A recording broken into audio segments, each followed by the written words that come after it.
संसद में आज ऐसा माहौल बना जिसे लंबे समय तक याद रखा जाएगा। एक तरफ महिला आरक्षण बिल पर बड़ी बहस चल रही थी, तो दूसरी तरफ एक ऐसा भाषण सामने आया जिसने पूरे सदन का ध्यान अपनी तरफ खींच लिया। बात सिर्फ यहाँ पर राजनीति की नहीं रही, बल्कि भावनाओं, संघर्ष और महिलाओं के सम्मान तक यहाँ पर पहुंच गई। नमस्कार, मैं हूँ आपके साथ राधा राणा और आप देख रहे हैं लोकहित क्रांति न्यूज।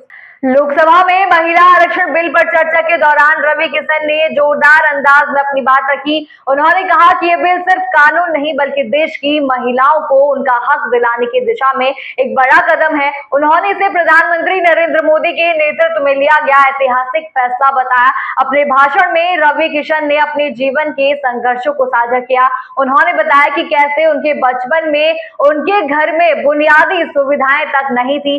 गांव की महिलाओं को शौच के लिए अंधेरा होने का इंतजार करना पड़ता था, जो उनके लिए एक बहुत बड़ी परेशानी थी। उन्होंने कहा कि उन्होंने अपनी आंखों से महिलाओं का वो दर्द देखा है और यही वजह है कि वे इस बिल का पूरे दिल से समर्थन करते हैं। उन्होंने ये भी कहा कि आज की महिलाएं किसी से कम नहीं है। वे सेना में है, फाइटर जेट उड़ा रही हैं, खेलों में देश का नाम रोशन कर रही हैं और शिक्षा के क्षेत्र में भी आगे वो बढ़ रही हैं। ऐसे में राजनीति में उनकी भागीदारी बढ़ाना बेहद ही जरूरी है। रवि किशन ने भावुक होते हुए अपनी पत्नी और बेटियों का भी जिक्र किया और कहा कि महिलाओं का सम्मान करना हर पुरुष की जिम्मेदारी है। उन्होंने कहा कि जो लोग महिलाओं का सम्मान नहीं करते, उन्हें समाज में अपनी सोच बदलनी चाहिए। विपक्ष पर निशाना साधते हुए उन्होंने कहा कि इस मुद्दे पर राजनीति करना गलत है। ये कोई चुनावी मुद्दा नहीं है, बल्कि देश की आधी आबादी के अधिकार की बात है।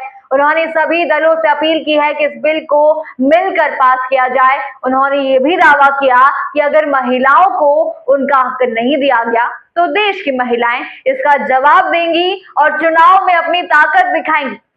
कुल मिलाकर ये भाषण सिर्फ शब्दों का नहीं, बल्कि अनुभव, भावना, एक मजबूत संदेश का मिश्रण था। इसने महिला आरक्षण बिल पर चल रही बहस को और भी तेज कर दिया है। अब देखना ये होगा कि ये बिल संसद से कब तक पास होता है और देश की राजनीति में महिलाओं की भागीदारी किस तरह बदलती है। आपको क्या लगता है इस भाषण पर? हमें कमेंट सेक्शन में जरूर बताइए और बने रहिए लोकहित क्रांति न्यूज के साथ।